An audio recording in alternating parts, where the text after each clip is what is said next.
There's a version of this story you've probably already heard, whispered through mutual friends, glimpsed through social media you probably shouldn't still be checking, hinted at in the strange secondhand reports that somehow keep finding their way back to you, no matter how hard you've tried to build distance. He's not doing well. Someone said he's barely recognizable lately.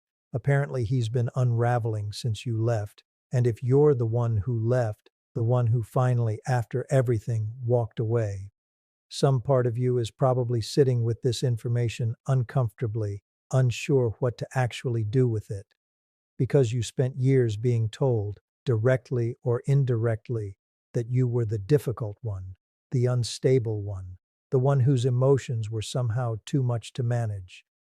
And now here he is, genuinely falling apart in ways that seem to confirm something you were never allowed to say out loud while you were still there, absorbing the consequences of his behavior on his behalf.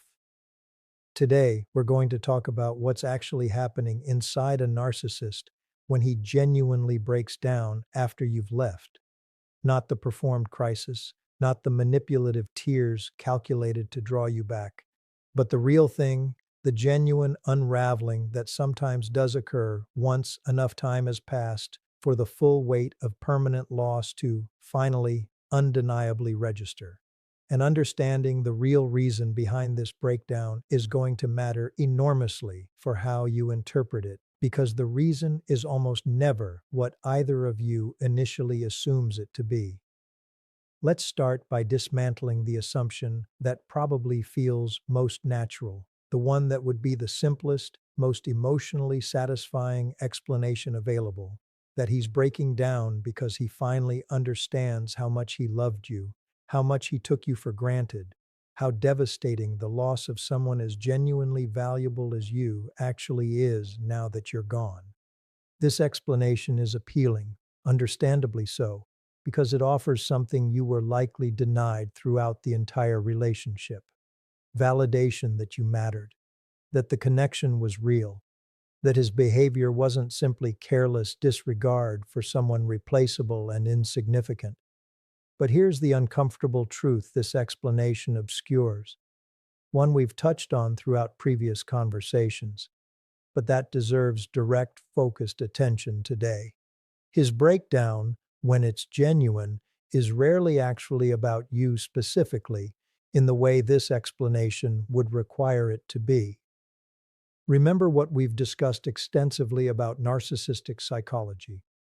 His sense of self depends heavily on external structures: validation, admiration, a stable sense of significance secured through his effect on the people around him.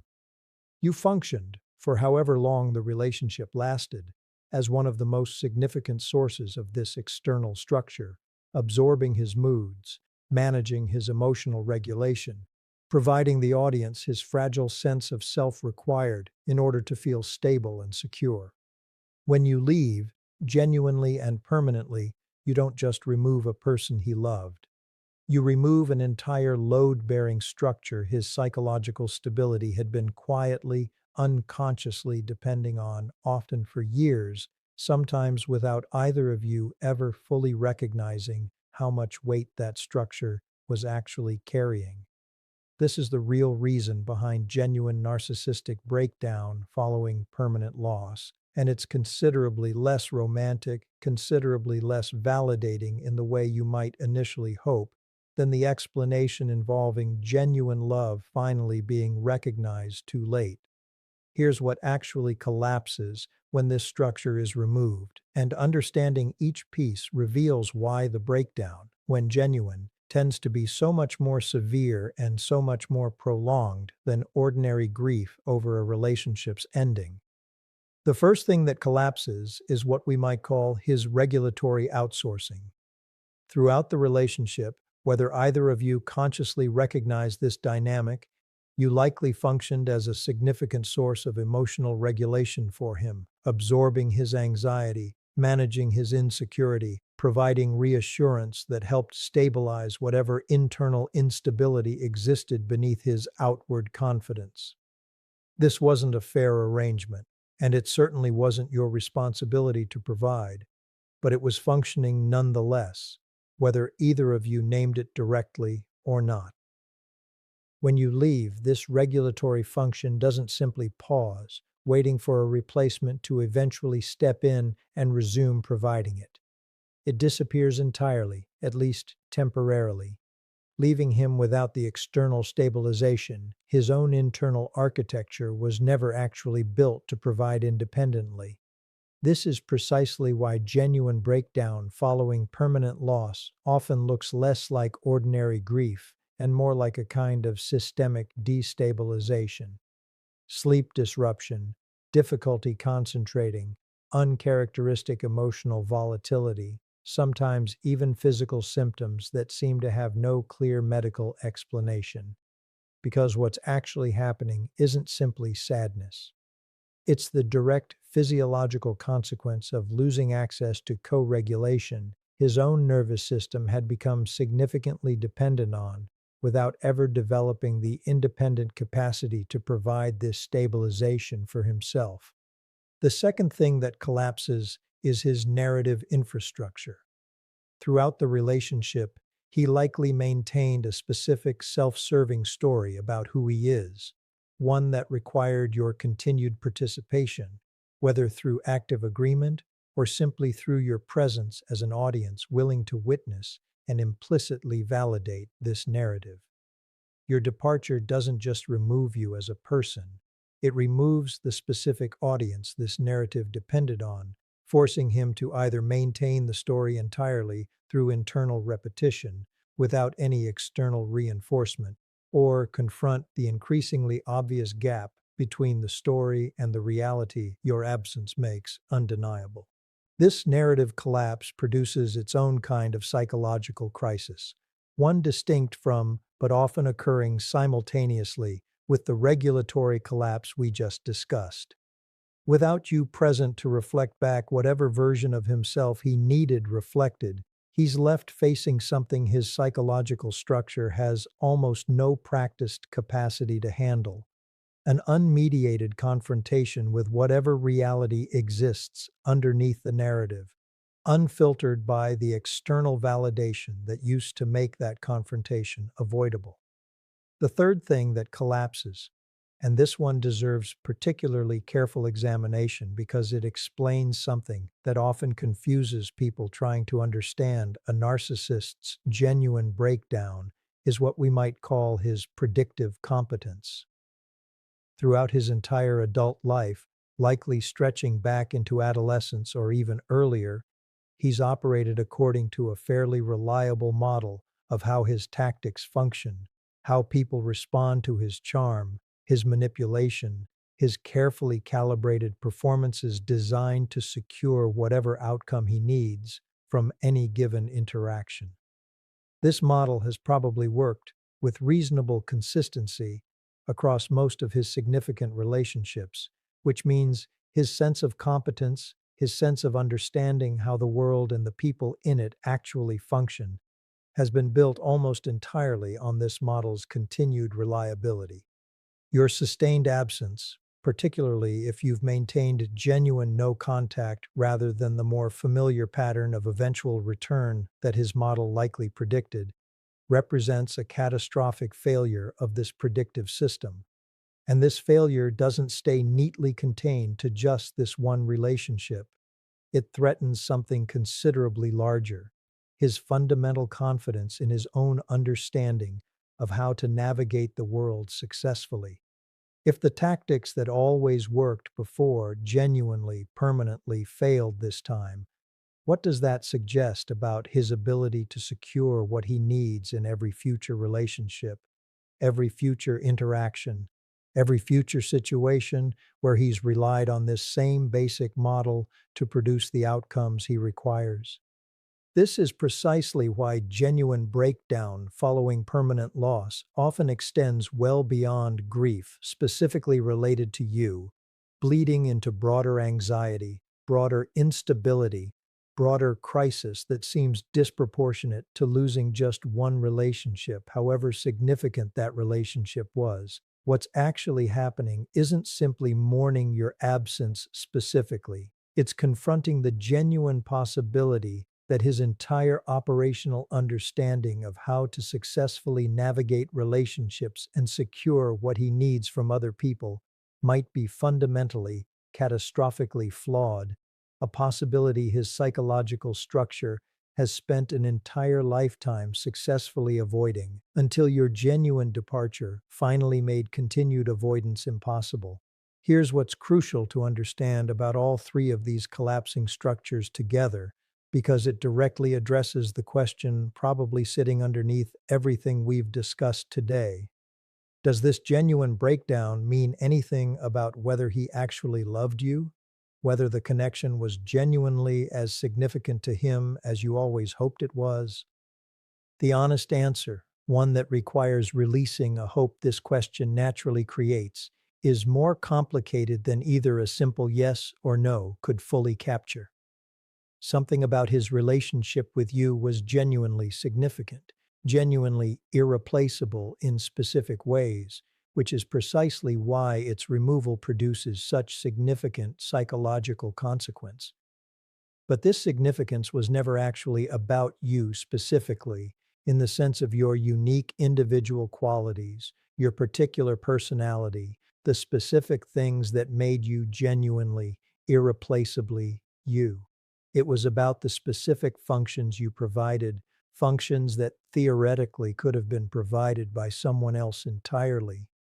Had circumstances arranged themselves differently, had he met someone else willing and able to provide the same regulatory stabilization, the same narrative audience, the same predictable responsiveness his psychological structure had come to depend on?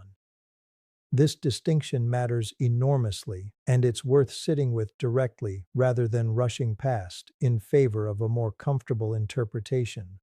His breakdown reveals genuine dependence, genuine significance in terms of the structural role you occupied in his psychological stability. It doesn't necessarily reveal genuine love in the sense you likely mean when you ask this question, the kind of love that would have produced consistent care, consistent respect, consistent prioritization of your well-being throughout the relationship itself, rather than only becoming visible once your absence forced a confrontation he could no longer avoid. This is precisely why understanding his genuine breakdown correctly matters so much for your own healing, because misinterpreting it, reading it as proof of a love that would have looked completely different if it had actually been present throughout the relationship, risks pulling you back toward exactly the kind of hope that kept you trapped in this dynamic for as long as you were. His genuine suffering doesn't retroactively transform the relationship into something it never actually was while you were still present within it. It simply reveals what his absence has forced into visibility: genuine structural dependence, finally confronting reality without you there to buffer it, exactly as everything we've discussed throughout previous conversations about narcissistic psychology would predict.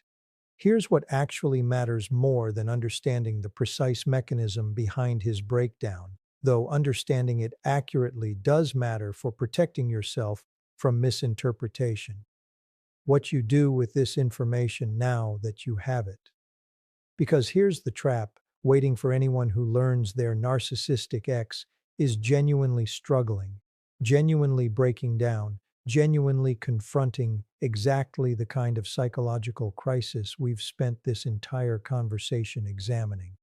It's easy, especially if some part of you still carries genuine compassion despite everything you experienced, to feel pulled toward reaching out, toward offering exactly the kind of stabilization his breakdown suggests he desperately needs.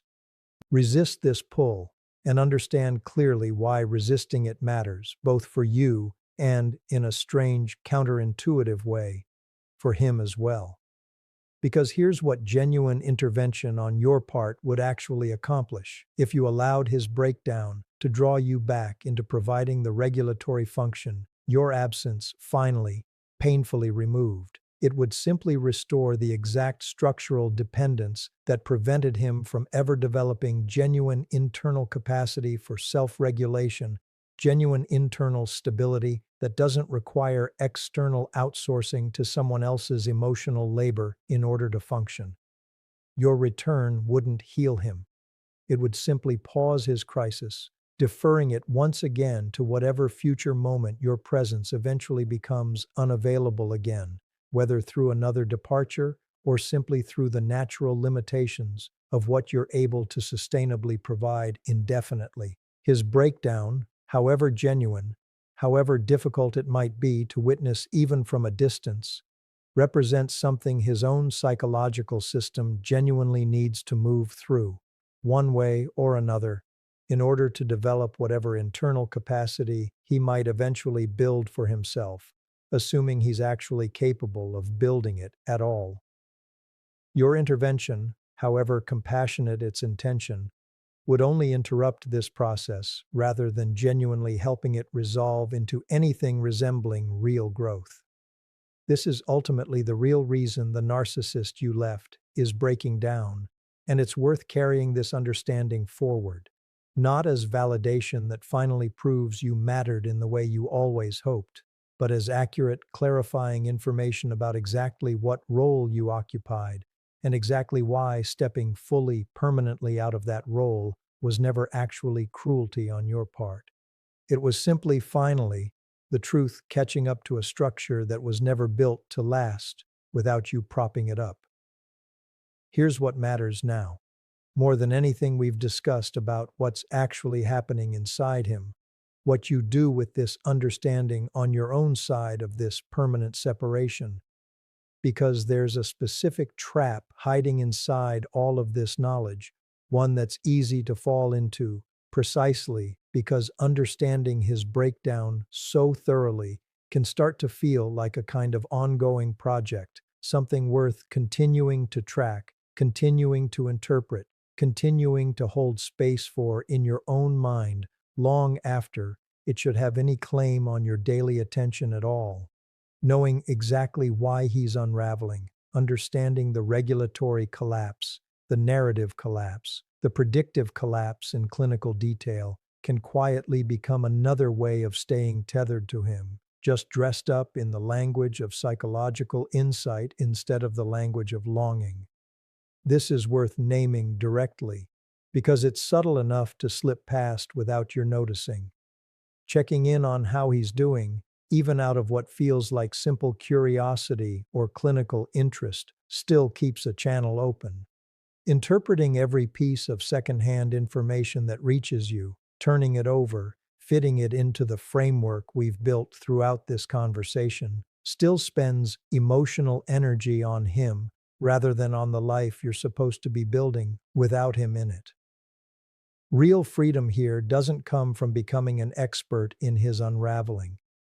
It comes from reaching a point where the information simply stops registering as urgent, stops requiring your analysis, stops mattering enough to interrupt whatever you were actually doing with your day when it happened to reach you. This is a different kind of peace than understanding provides, and it's the one that actually matters most.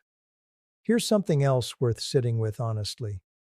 Even in the rare cases where a narcissist's breakdown does eventually produce something resembling genuine reflection, genuine movement toward real accountability, rather than simply psychological crisis followed by supply diversification, this growth almost never happens on a timeline that would make reconciliation wise, even if it happened to align with a moment when you might still be open to it.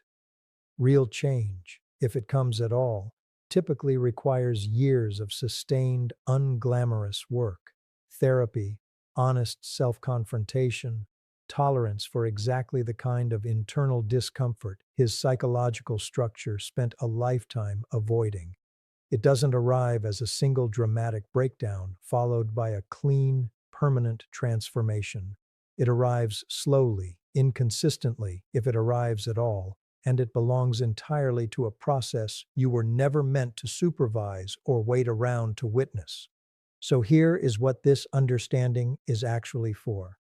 Not to make you feel triumphant about his suffering, not to make you feel guilty for having left, not to give you a reason to keep half a foot in a door that's already correctly closed. It's to release you completely from needing his breakdown to mean anything at all about your own worth, your own decision, or your own future. You already know what you survived. You don't need his unraveling to confirm it, and you don't need his stability to feel guilty about it either. Whatever happens inside him now, whether he rebuilds, whether he repeats the same pattern with someone else, whether he never fully recovers the sense of competence your departure took from him, none of it requires your witness, your analysis, or your care in order to unfold.